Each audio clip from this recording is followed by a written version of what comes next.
เอาทุกคนวันนี้ก็กำลังจะเดินทางเที่ยวชมเบิ่งบรรยากาศเมืองกวันระหว่างเมืองสำไต้หาเมืองกวันทุกคนก็ติดตามชมนำกันเด้อเบิ่งบรรยากาศมื้อนี้ก็ฝนตกและอากาศเย็นสดชื่นทุกคนขี่รถบ่ได้เปิดฮอตแอร์เลยมื้อนี้นะโอ้คักเลยเนาะเป็นได้เลยก็ติดตามเบิ่งนำกันไปเบิ่งแม่นลุงเสือกับลุงเสือกันหนาวเด้อเบิ่งบรรยากาศข้างทางแล้วก็เมื่อเที่ยวชมเบิ่งว่าเมืองกวันสุนัญญานี้นะว่าเสียงก็นานได้ไปเด้อแล้วก็มามีการพัฒนายังแด้นะก็ติดตามเบิ่งนำกันเลยเด้อทุกคนเด้อเดินทางกับครอบครัวเนาะทุกคนนี่สาวดินแด้ลูกชายน้อยแด้พ่อเฒ่าเพิ่นแด้เนาะแต่กายซุปเปอร์คือก้าวกับมือหวานเนาะแต่ตอนนี้เขาก็เดินทางมาฮอดเกี่ยมฮอดทุ่งนาห้วยเศร้าทุ่งนางามๆที่เบาเสียงเคยมาถ่ายอันคลิปผู้สาวเนาะเห็นแถวนี้แหละผู้สาวมงงามๆอยู่แถวนี้นะเบิ่งบรรยากาศอยู่ข้างนอกก็โอ้ฝนตกเลยนะเบิ่งน้ำหมอกดำจอมภูพาปลาเข้าทุกคนบ้านเฮามื้อนี้มื้อวานกับมื้อนี้บ่เห็นแล้วอันฝุ่น PM เลยทุกคนมีแต่เห็นแต่น้ำหมอกเด้อทุกคนฝนตกแต่พาน้ำหมอกและอากาศเย็นแห้งนี่บรรยากาศงามทุ่งนางามทุกคน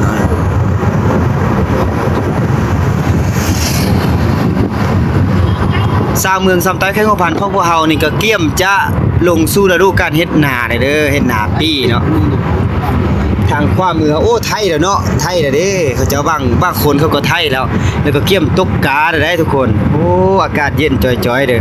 เดินทางแต่เมืองสำไต้หาเมืองกว้านนี่32กิโลเนาะ32ลักว่าซั่นๆเนาะทุกคน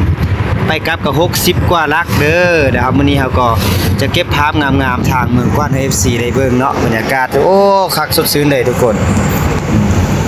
บ้านซานเนาะบ้านซานนี่เป็นบ้านไต่แดงเด้อนี่คือบ้านไต่แดงบ้านไต่แดง 100% เลยนี่เนาะบ้านไต่แดงส่วนข้าวไต่แดงเอ็ดข้าวบุญข้าวต้มเด้บุญข้าวต้ม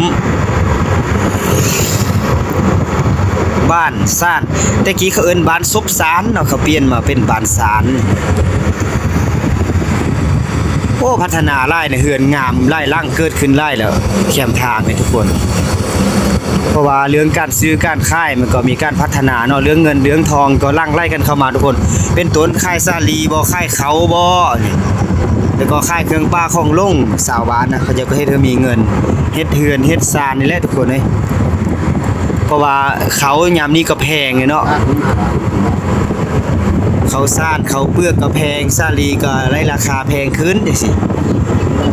บรรยากาศทุ่งนาเขางามจากนก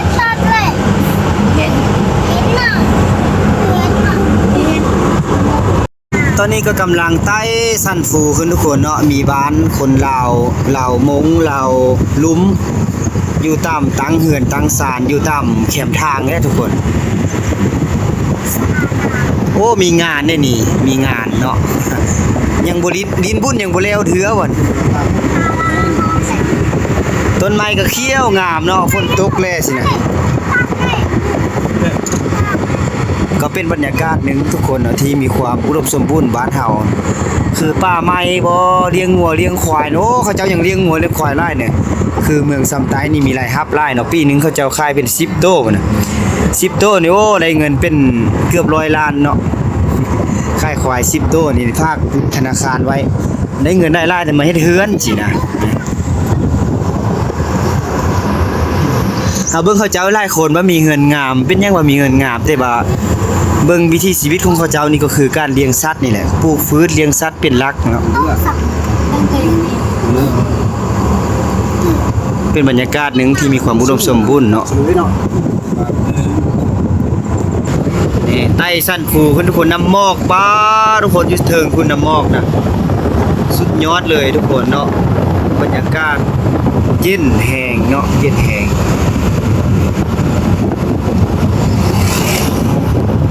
บ่เห็นฝุ่น PM เลยเขียนนี่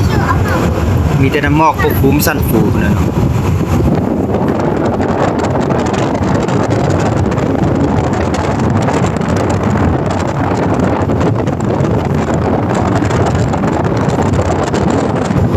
นี่ทุกคนน้ำหมอกนะว่าเย็นคักแท้เดี๋ยวนี้อากาศสดชื่นเลยเด้ออากาศสดๆเลยโอ้น้ำหมอกสุดยอดเลยทุกคนเนาะ ดือน4เดือน4เดือน5นี่ยังมีน้ำมอกปกคลุมสั้น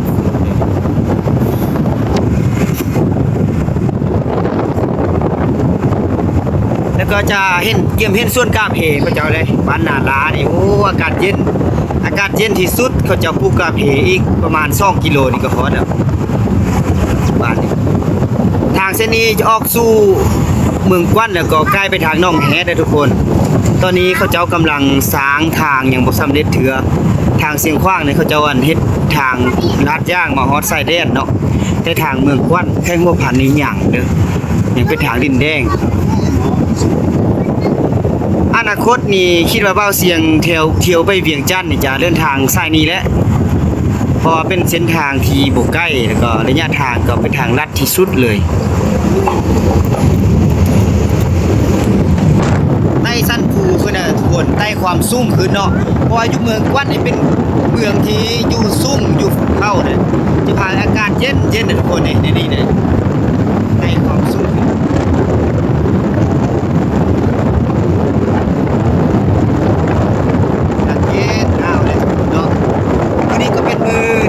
เที่ยวสมเขตชนบทเมืองสำไทยเป็นมือที่2เลยทุกคน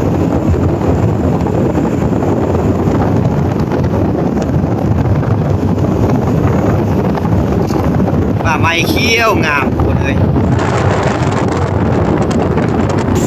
บ้านนาลาเนาะนี่เป็นบ้านชนเผ่าไต่แดงเลยทุกคน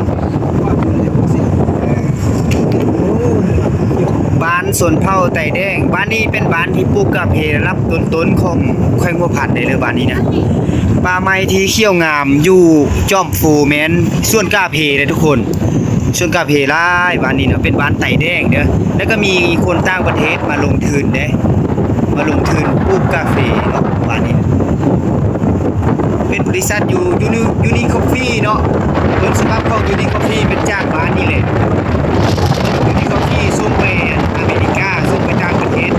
ส่งไปยุโรปเป็นเอาอันกาแฟอยู่บ้านนี้เนาะแต่ตอนนี้เขาจะเอาขยายกาแฟนี่ออกได้หลายบ้านเลยนี่กาแฟงามๆทุกคนป่าไม้ก็ยังธรรมชาติดีทุกคนเนี่ยอยู่นี่เลย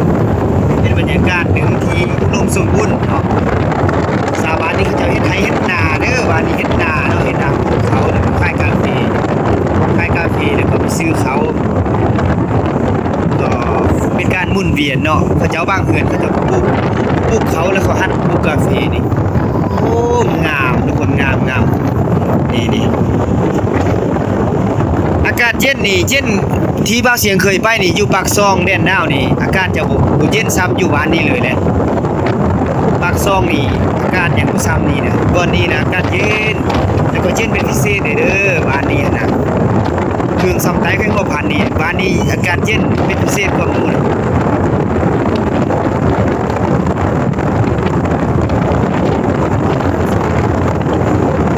อันนี้ก็มีทุ่งนาเขาเจ้าเลยบ้านเสียงดีเป็นบ้านผู้ลาวบ้านเสียงดีบ้านผู้ลาวเป็นบ้านพึ่งศาสนาพุทธนั่นแหละบ้านผู้ลาวเขาจะมีวัดเด้อบ้านนี้เด้อมีวัดมีบาบ้านนี้นะคันบ้านเลยบ่มีวัดเขาพึ่งศาสนาที่เป็นไต่แดงนะเข้าไต่แดงโอ้งามเขาเจ้าไทยนาเว้าเสียงเคยมาไทยเขาเจ้าไทยนาอยู่รูปนี่แหละส่วนหญ้าเลี้ยงควายนี่ทางนั้นเริ่มเขี้ยวไปแล้วฝนตกเริ่มเขี้ยวแล้วงามเนาะเที่ยวชนบทบ้านเฮานี่โอ้มีความสุขเนาะเบิ่งบรรยากาศแบบนี้นะเห็นบรรยากาศแบบธรรมชาตินี่หลักๆก็คือธรรมชาตินี่แหละรวมสมบูรณ์ที่สุดเนาะบ้านนี้ก็มีวัดเนาะบ้านเสียงดีคำว่าเสียงนี่ก็คือถือศาสนาพุทธเบาเสียงสำไทยแต่ถือศาสนาพี่อีกจะก็เป็นสามกันเนาะมีนายังมีบ้านนึงทางซ้ายมือคือบ้านห้วยอ้อนนะเป็นบ้านนั้นลึกลับที่สุดเลยเบาเสียงเคยไปขายเครื่องเราเป็นบ้านไต่แดงนะทุกคนเปลี่ยนซื้อไม้แล้วอ่ะเป็นบ้านพลใส่เนาะบ้านโพใส่กับพลใส่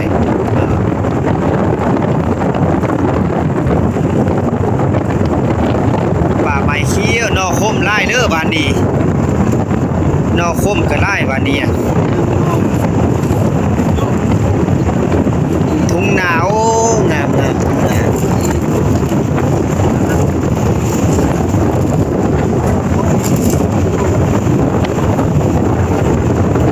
ป่าไม้เขียวงามเลยเนาะก็มีทุ่งหญ้าเนาะทุ่งหญ้าเขาจะเลี้ยงวัวเลี้ยงควาย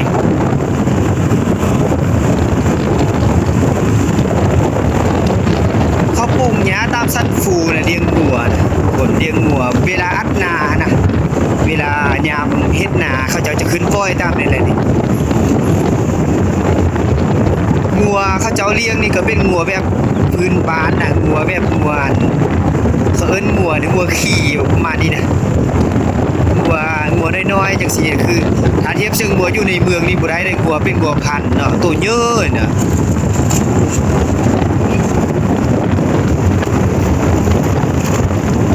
โอ้เย็นแท้ทุกคนเย็นแห้งเนาะอากาศเย็นอีนี่เขาเดินทางมาก็เทียบจะครึ่งทางเลย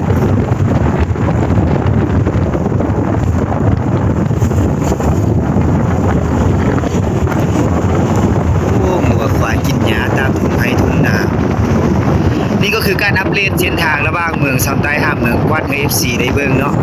ถ้าอยากมาเที่ยวมาชมขี่รถจักรมาทางหนองแฮดก็มาได้เด้อเส้นนี้เด้อแต่ก็เป็นก็สู้แบบประจนไฟนะจังมาได้ทุกคนก็บางเสียงก็เคยขี่ตลอดอ่ะเส้นทางนี้เลาะฮอดหนองแฮดกวาดหนองแฮดออกซึ่งเมืองคำเนาะนี่เบิ่งโอ้งามเลยหญ้าเขาเจ้าปลูกตามภูเขาโคนอากาศเย็นตลอดปีอยู่เขตนี้เนาะเส้นทางก็งามอยู่เนาะเป็นเส้นทางลาดยางงามอยู่มีคุ้มมีนั่นเส้นทางนี้เขาก็สร้างสำเร็จแล้วประมาณ 7-8 ปีนี่นะเนาะ 7-8 ปียังมีป่าไม้ปกคลุมตามสันเต็มเลยนะ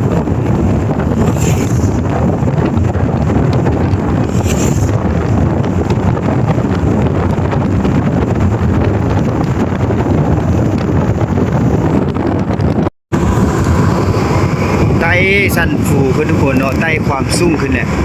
ป้าน้ำหมอกกับทุกคนทางหน้าเฮานี่โอ้อย่าลืมเสื้อกันหนาวเด้อเดือน4เดือน5มาเที่ยวเมืองกวาด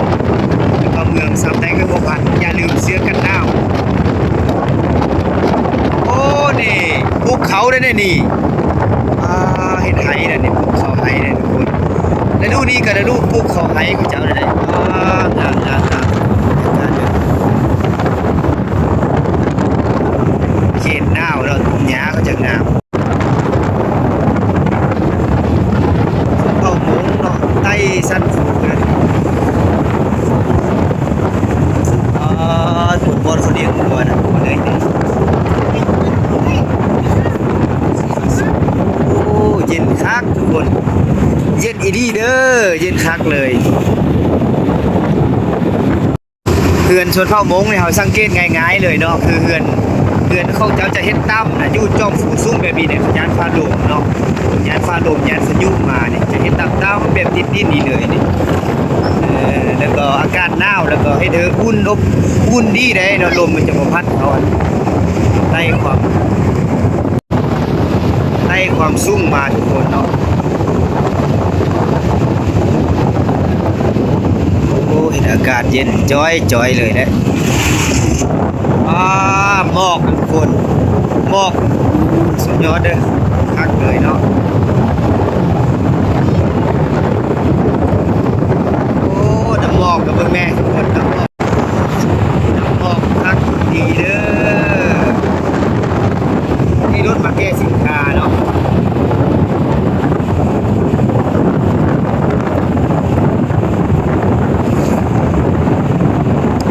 โอ้เย็นแท้นี่นะทุกคนน้ำหมอกคักแท้นี่บรรยากาศคักบ่ถ้าเพิ่งไปย่างเนาะมันยามนี้จะมีหมอกดำของเขาโอ้ต้นน้ำหมอกงามอากาศส สดๆเลยวันนี้จะลงคอยเลยทุกคนลงฟูเนาะลงใต้ความสั้นความสูงสันทางด้าน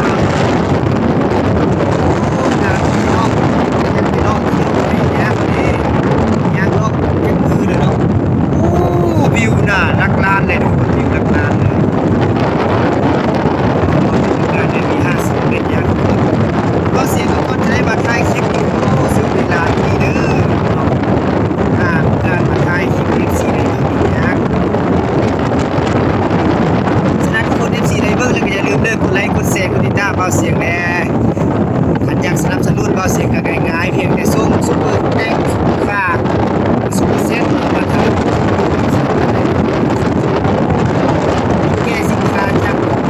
สู่เวียดนามสินค้าที่มีตลอดปีนะครับมันสักเป็นได้หลายอย่างแต่หน้านี่ก็คืองานเรื่องที่แบบเป็นโมเดลโอ้ที่มาโบโรงงานที่แบบที่เกนิกเพราะที่เกนิกก็อินเกนิกเนาะอันนี้เนาะเป็นโรงงานข้องกันคนจีนเนี่ยทุกคนเนาะจีนเนี่ยมาตั้งโรงงานซื้อเนาะ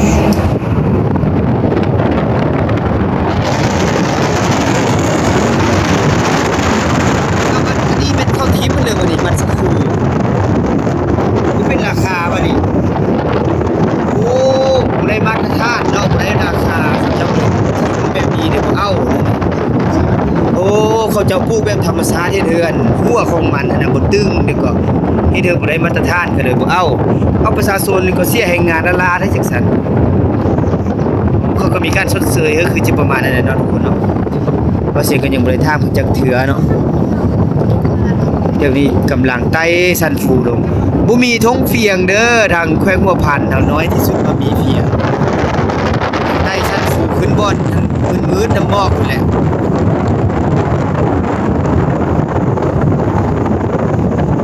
อากาศเย็นจ้อยๆเลยทุกคนเลยป่าไม้อันนี้เนี่ยคือนอฮกหรือนอฮกนอฮกนอเฮียนะที่เขาเจ้าเอาไปเฮ็ดนอสมนะเพาะนอสมเขาเจ้าเอาไปเฮ็ดนอสมมันกินคือบ้านอันนี้แหละปลานออยู่พี่เลยนี่ปลานอแบบนี้เลยนี่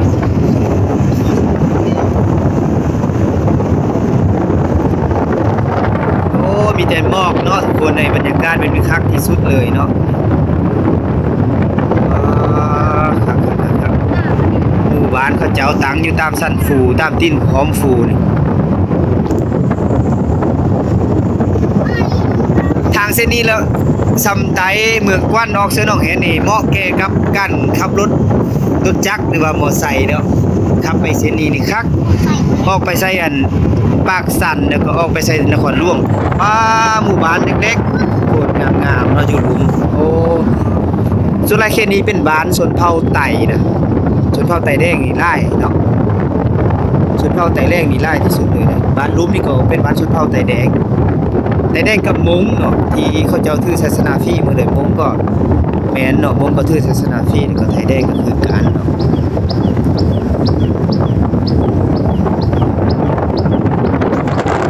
โอ้งามนาคัดไล่ทุกคนงามบ่เดิมมีเพียงน้อยๆนึงนะเขาพเจ้าก็บุกเบิกเฮ็ดนาเนาะเฮ็ดนาบุกเขา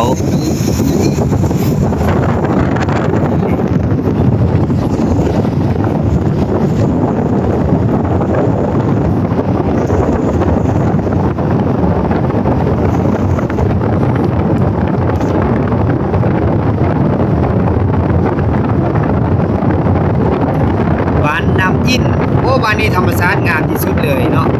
ไปจะจอดนั้นก็ได้จอดเบิ่งบรรยากาศทั่วเลยบ้านน้ำอินทุกคนเขาเจ้ากำลังปลูกกาแฟเนาะเบิ่งอันนี้คือเม็ดกาแฟที่เขาเจ้ากำลังเอาลิ้นจากธรรมชาตินี่สบายดีโอ้ตามศีลบ่นี่ได้ค่ายไร่แล้วว่าตามศีลนี่ปีนี้นี่โอ้ยจังได้ค่ายไร่กันเด้อผู้เฒ่าผู้ให้โอ้ได้ดอมเดียวได้ นี่ยาเห็ดยาสูบนี่เกลือ แม่นเนาะอันนี้คือกาเฟที่เขาเจ้ากาเนาะนี่ปลานี่โอ้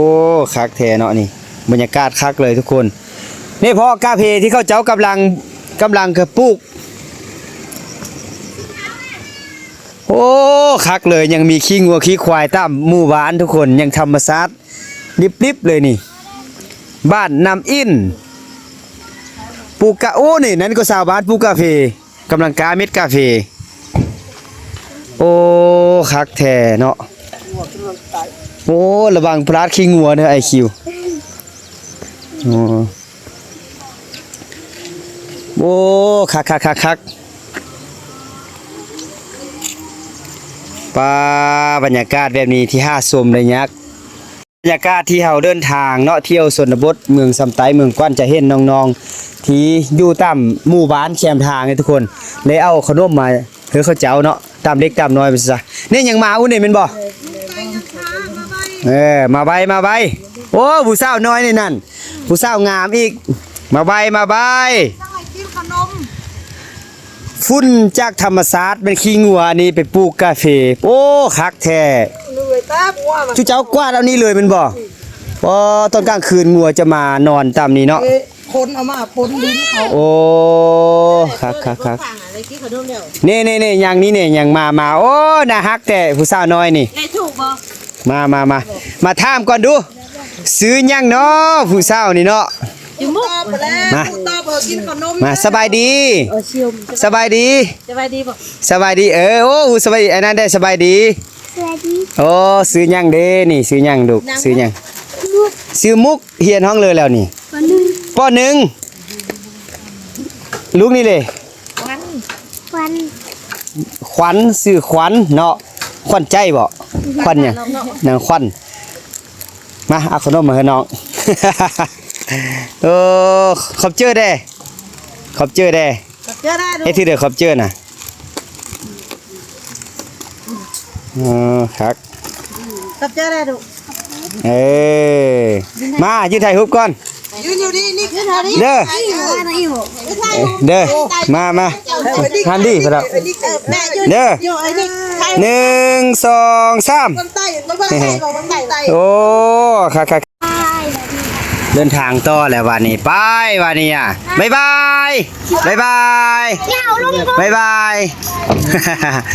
โอ้บ๊ายบายนะฮักแท้เนาะโอ้อันนี้แหละบ้านนี้เขาเขตชนบทเมืองสามไต้แค่หมู่บ้านทุกคนเขาจะบ่ใส่ปุ้ยเลยเอาปุ้ยขี้ฝุ่นขี้งัวขี้ควายนี่เด้นี่โอ้คักทุกคนเนาะวันนี้ก็เริ่มจะไต่ความสูงชันขึ้นอีกแล้วทุกคนเนาะ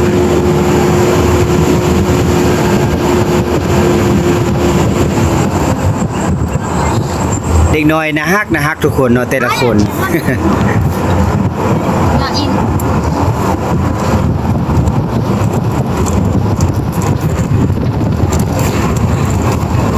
เขตนี้เขาเจ้าเฮ็ดหน่อแฮวเนาะเฮ็ดหน่อแฮวหน่อฮกหน่อเฮียหลายเขตนี้เนาะบ้านยอดอินเขาเจ้าจะอยู่เขตด้อยเนาะปลาเขาทิมเนาะบ่ได้มาตรฐานแท้ๆเลยเสียให้งานเด้อก่อนจะปลูกเนาะก่อนจะปลูกได้มาโอ้ยมาฮอดแล้วเพิ่นจะว่าบ่เอาเนาะบ่เอาเฮ็ดแบบว่าเสียแหงละลาจังซี่นะบ้านนี้บ้านชนเผ่ามงนะทุกคนบ้านชนเผ่ามงเนาะแหงงานเสียงาน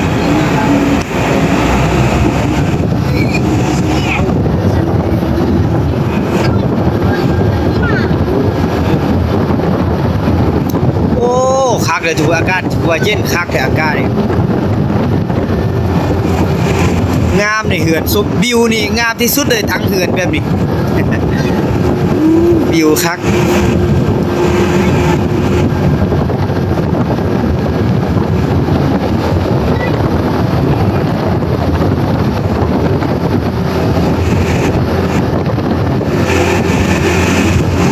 ไต่ความสูงขึ้นเนาะ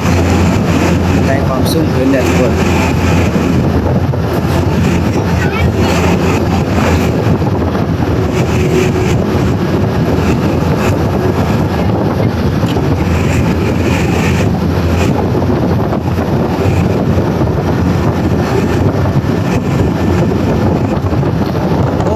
เสียรายเนาะน้ำมันสกรูมันสกรูมันบอกมันสกรูแต่บ่เป็นเนาะบ่ได้มาตรฐานโอ้ทีมเสียรายนี่โอ้ลายตูนเติบเลยนี่ลายรอยตูนได้นี่โอ้สุดเส้นทางนี่แหละ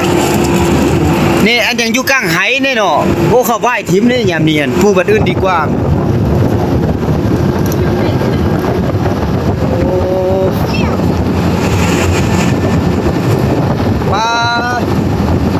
อย่าลุกแม่ไอ้บิว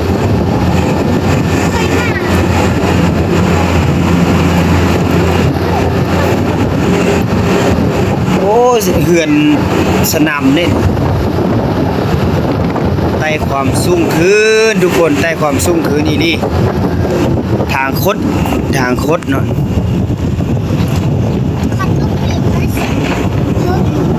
วิวทางร้านดั้งของเฮามาทุกคน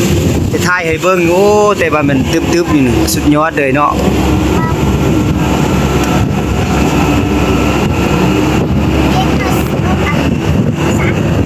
ป้าที่หมดเลยบ้านผูซี่เนาะซื้อบ้านผูซี่นี่คือกับบ้านนั่นผูซี่ดงพระบ้าง ตอนนี้เขาสู้ไซแลนด์เมืองกวนได้ทุกคนเนาะบ้านนี้ก็สั่นนี่เป็นบ้านชนเผ่ามงอันนี้เนาะเขาจะสังเกตง่ายๆว่าเฮือนของชนเผ่ามงนี่เป็นเฮือนต่ำๆนี่แหละ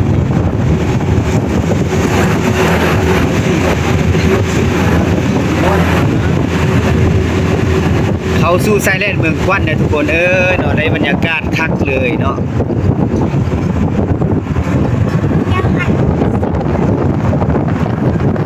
ใกล้จะฮอตเนาะยัง10 ฮอดป่าไม้ยังอยู่ในป่า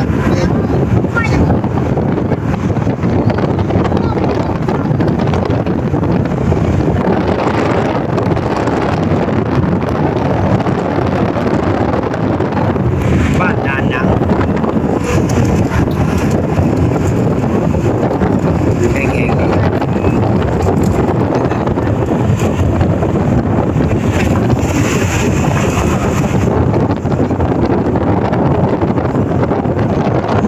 หนาวอากาศเย็นสุดทางเนาะน้ำหมอกเนี่ยเลยน้ำหมอกปกคลุมสุดทาง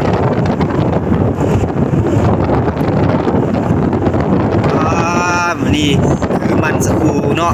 เห็นมั้ย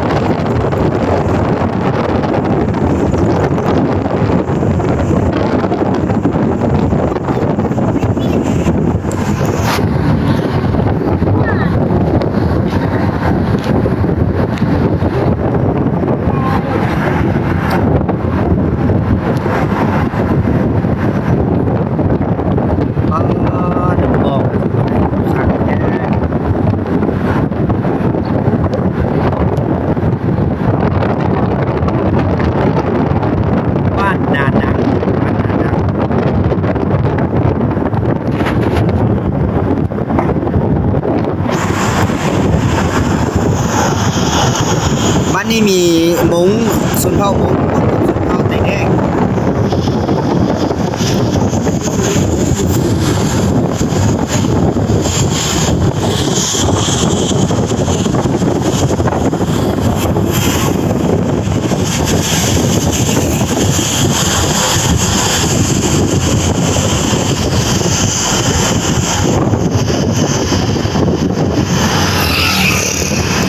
ผู้เหลือก็ยังเห็นนุ่งเสียกันหนาวอยู่เนาะ ผู้เหลือก็ยังเห็นนุ่งเสียกันหนาวอยู่ทุกคนทางนี้เป็นโซนของมงเนาะ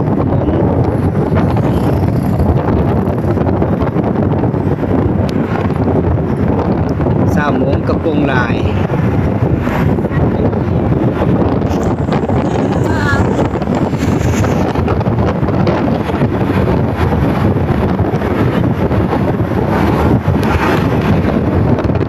เป็นมงเนี่ยที่สุดก็มง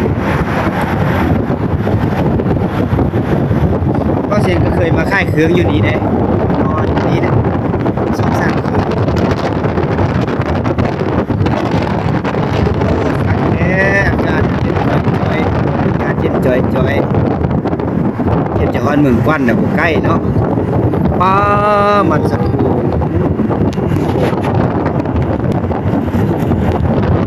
เสียดายเนาะเสียดายแรงงาน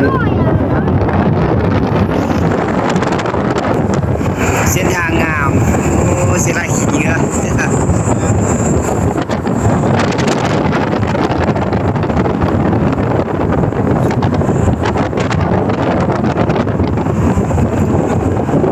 โอ้ทางนี้มันปุ๊บโอ้อากาศเย็นอีดีเด้อทุกคนอากาศนี่เย็นให้เย็นฟ้าเนาะนี่ก็คือบ่อนแหล่งท่องเที่ยวแห่งหนึ่งของเมืองกวันเด้อทุกคนเขาจะอนุรักษ์ป่าไม้ไปเฮือนหลายคนได้เที่ยวได้ชมเบิ่งบรรยากาศทุกคนคือป่าแป้งเขาเจ้าฮอดปลายเมืองกวัน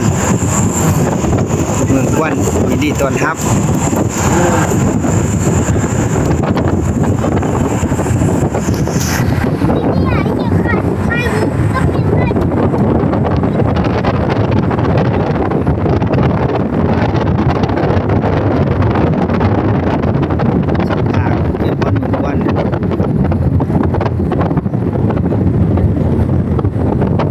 เป็นไม้จากธรรมชาติเลยแต่กี้คันเข้าบ่ตัดแต่กี้เข้าเฮ็ดเป็นบ่อนท่องเที่ยวเลยก็ยังบ่สงวนโอ้ต้นเยอะเลยนี่นะเขาไปหมดแล้วต้นเยอะแท้บ้านมาห่วงหามยังเดือดต้นน้อยเกี่ยมจะสุ่นพันธุ์เนี่ยนะจังห่วงหามเอาไป โอ้ไร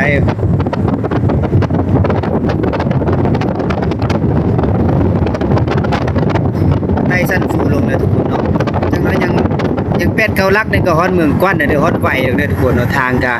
งามแน่แต่ก็ระยะทางก็32กิโลเนาะใกล้คนเดินทางนี่ขี่รถจักรแต่ท่าแค่ขมวนมาออกมาเสื้อเวียงทองมาเสื้อเสียงคว้างออกมาทางนี้เลยเด้อโอ้ลาวก็ทนเด้ทุกคนบรรยากาศทางโอ้งามดีเด้อ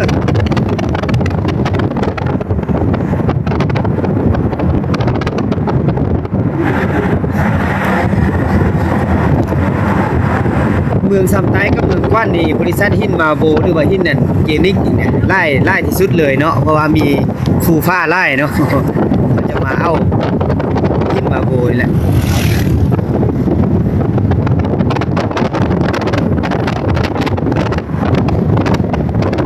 จะได้สูบบรรยากาศแต่เมืองกว้านฮอดแต่เมืองซัมไตเมืองกว้านทุกคนเนาะค่อยๆเบิ่งไปนำกันทุกคนเป็นบรรยากาศหนึ่งที่เที่ยวชมเมืองธรรมชาติ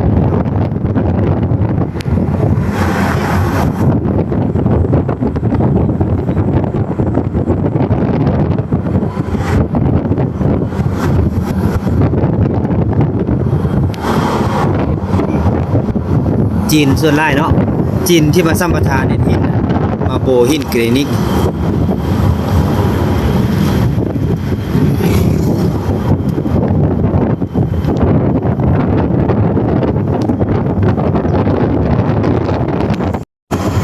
ส่วนหญ้ากำลังงามเนาะทางนั้นนี่ส่วนหญ้าเลี้ยงงัว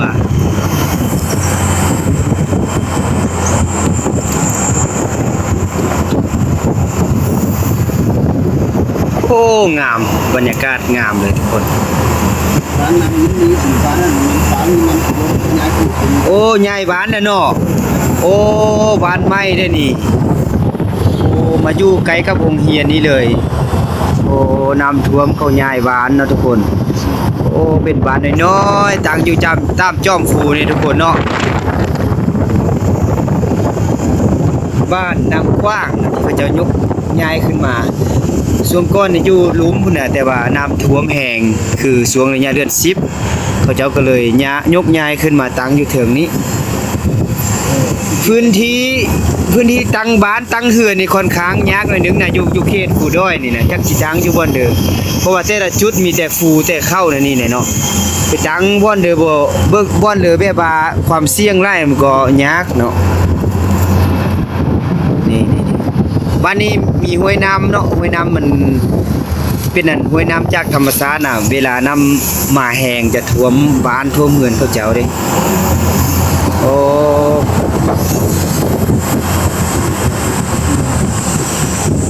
โอ้ธรรมชาติดีๆเด้เนาะบ้านนี้เมืองกว้านแขวงหัวพันนี่เขาเจ้าก็มีสายน้ำใหญ่ก็เส้นนี้แล้วก็น้ำขวางนี้นี่ก็คือบ้านน้ำขวางทุกคนป้าคักแท้นี่มีห้วยน้ำไหลฟ้านทางติ้นบ้านอุดมสมบูรณ์ที่สุดเลยทุกคนโอ้โหคักแท้ตั้งบ้านเหือนอยู่หอมผูเข้าได้นี่หอมผูเข้าหินปุ้นเขตนี้เนาะอยู่ทางเทิงเขาเจ้าจะ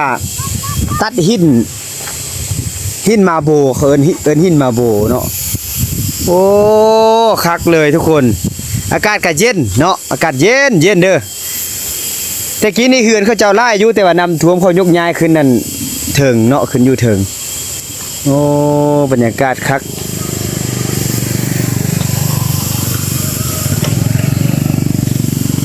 แท้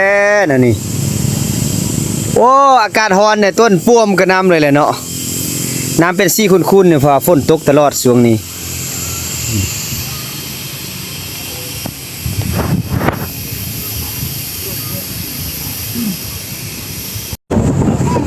จากบ้านน้ำขวางนี่ไปเมืองกว้านกับใกล้เนาะ3-4 กิโลนี่เนาะทุกคนสายน้ำขวางนี่จะออกไปซื้อสายน้ำลิกแล้วออกไปสู่น้ำซับสู่สายน้ำซับ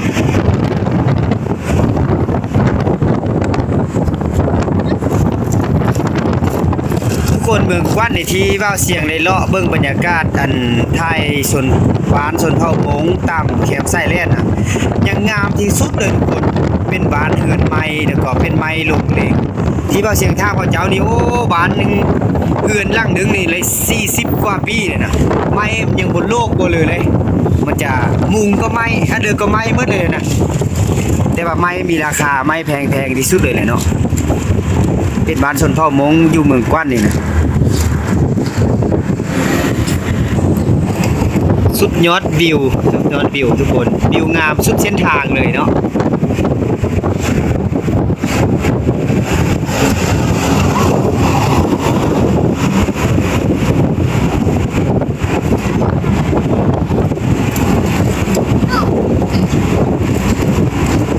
ไล่ความสูงขึ้นนะทุกคนเนาะไล่ความสูง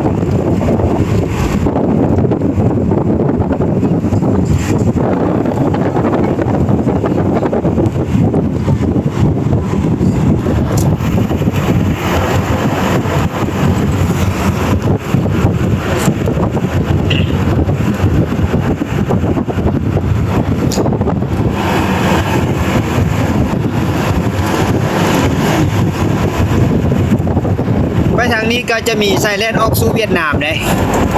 ลุงนี้ไปไซแลนด์เวียดนามคือว่าเท่าเดินลักนี่นะ10ป้ายลักนี่ลูก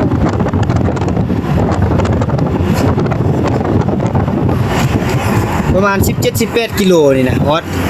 เวียดนามลูกก็เคยขี่รถจักรไปทางนี้นะบอกขี่รถจักรออกอินเวียดนามเลย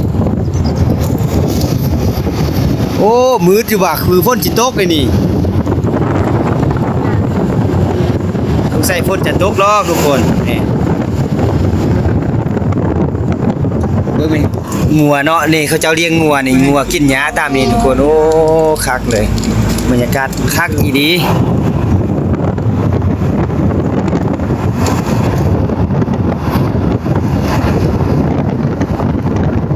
นาคันไร่โอ้งามนาคันไร่ นาคันไร่ตันโอ้เส้นทางนี่คือว่ามันเพไปเนาะ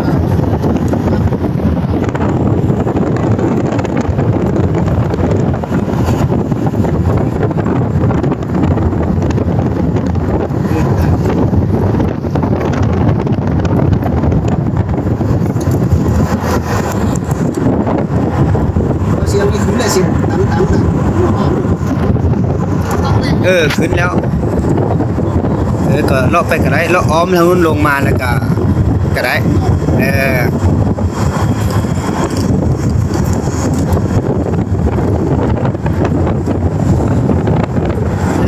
นาที่เขาเจ้าเฮ็ดตามติ้นฟูเลยทุกคนน้ำนี่เขาเจ้าจะเอาจากกันฟูนี่แหละทุกคนทั้งมีบ่อนน้ำออกน้ำสั้นฟูนี่ได้คักๆเลยนะนี่โอ้มาสร้างเฮือนงามด้วยนี่โอ้มาสร้างเฮือนงามอยู่เนาะ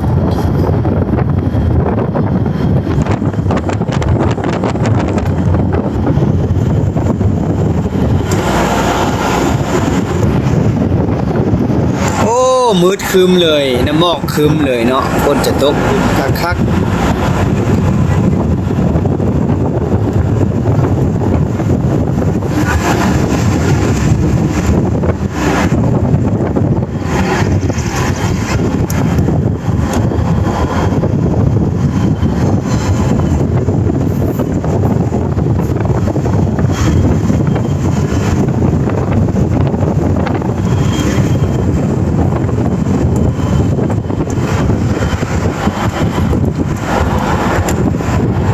ขี้เนื้อนี่เนาะยังมีไล่อยู่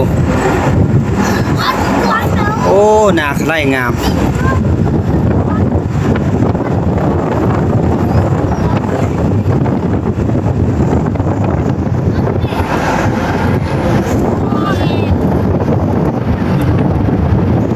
เขาสู้เมืองควันนะ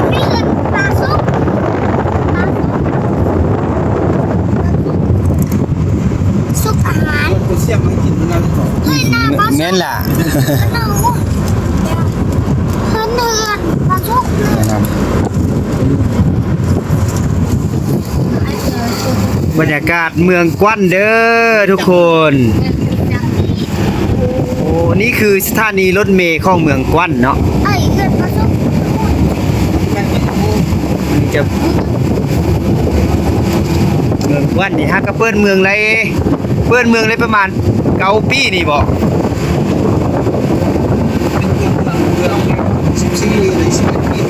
11 ปีเนาะแบ่งตัวเมืองออกจากเมืองสำไตเด้อทุกคนแบ่งเมืองออกจากเมืองสำไตทุกคนเนาะ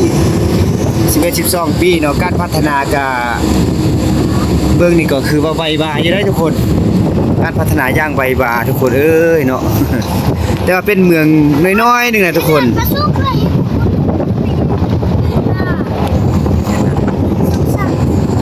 เมืองกวัน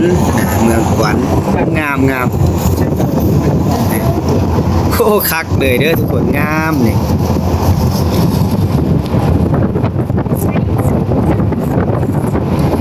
วิวงามเลยเนาะวิวงามเลยทุกคน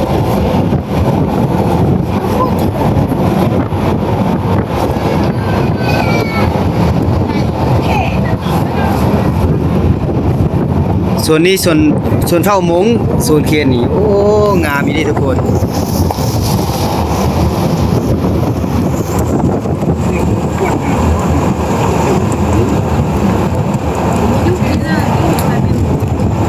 ส่วนเผ่ามงนี่มะลุมั่นในเรื่องการเลี้ยงสัตว์เลี้ยงหัวเลี้ยงควายนะเขาจะเอาหญ้ามา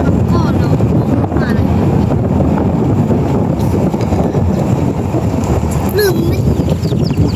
ตะเกียบอยู่ในห้องการกัน ไปขุดนอกโคมนี่บุใกล้เด้อตรงนี้ไปขุดนอกโคมคักเยอะโอ้มีบัตรเนาะมีบัตรผู้ลาวมีคนถือศาสนาพุทธแล้วสิเนาะนี่มีบัตรบาอาหามทุกคน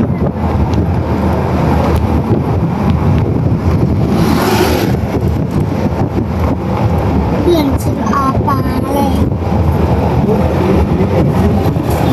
ร้านอาหารว่าบ่แม่นว่าซุ่มนุ่มร้านผู้สาว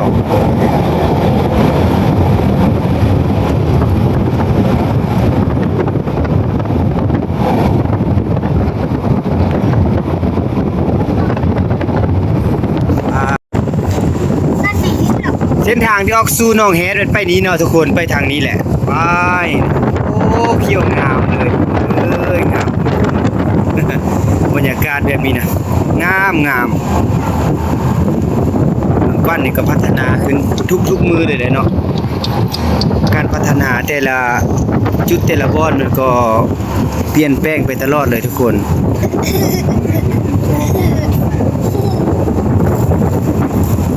เมืองกว้านนี่ยอมรับเลยว่าอากาศนี่ก็เย็นแล้วก็วิวก็งามเนาะนี่กำลังสร้างเฮือนเนาะกำลังสร้างเฮือนเฮ็ดเฮือนใหม่นี่โอ้คักเลยทุกคน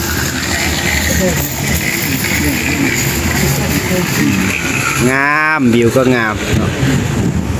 โอ้สร้างเฮือนใหม่หลายแท้นี่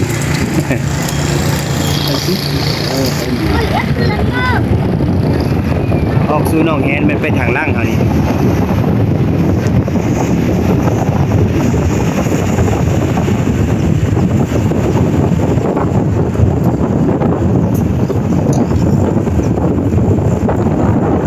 เมืองกวนแขวงหัวพัน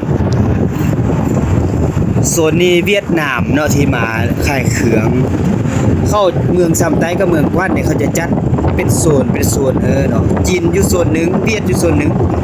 ลาวอยู่โซนหนึ่งมันจะอยู่นำกันบ่ได้ มันจะญาติจริงแข่งเรื่องสินค้าว่าซั่นๆเนาะเลยว่าอยู่คนละโซนโอ้เฮือนงามหลายหลังเกิดขึ้นเนาะโอ้งามทุกคนนี่แหละการพัฒนาเมืองกวนเมืองสัมไต้แข่งบ่พันทุกคนก็อย่าลืมมาแวะมาเที่ยวมาชมทางเมืองบ่พันได้เด้อพี่น้องเด้อ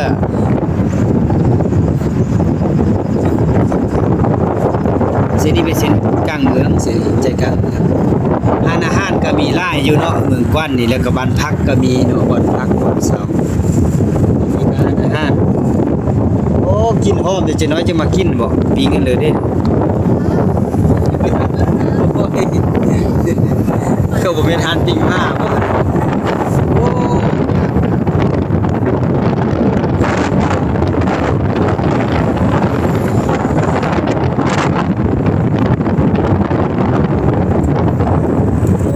ซ้อทางความเหนือ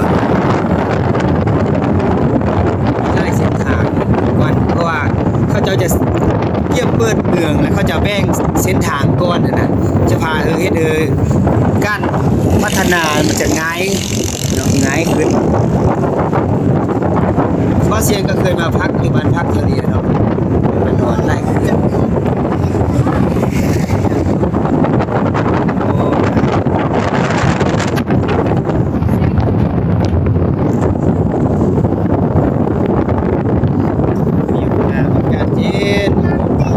อยู่สูงเนี่ยวิวแบบว่าทิวของเมืองกว้านนี่คือกับหนองแฮดเลยเนาะหนองแฮดสิงห์ว่างคล้ายๆคือกันเลยก็มีลมเลยแล้วก็เย็นตลอดปีใหญ่สวยโอ้ลอกสกุระนี่จะขายปลาเวลาดอกมันจะงาม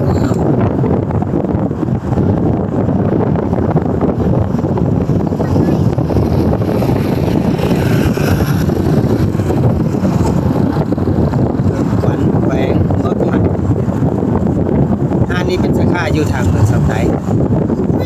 ก็เราไปฝ่าย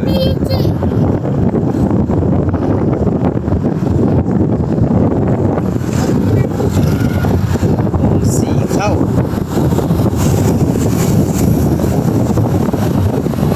โอ้พัฒนาไล่นะมีฮาร์ดเกิดขึ้นได้เองก้อนเลยเนาะโอ้มีงานเนี่ยนี่โอ้จะได้แวะก่อนบอกกินแล้วให้อินบุญบ่นี่โอ้คักแท้นี่นะ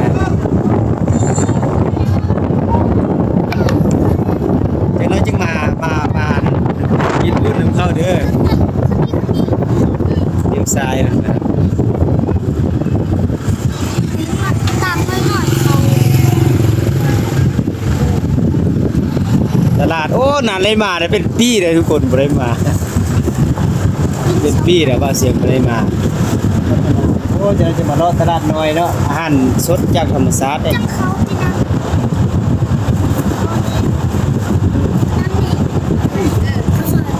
จบบริบูรณ์ทุกคนมาฮอดเหือน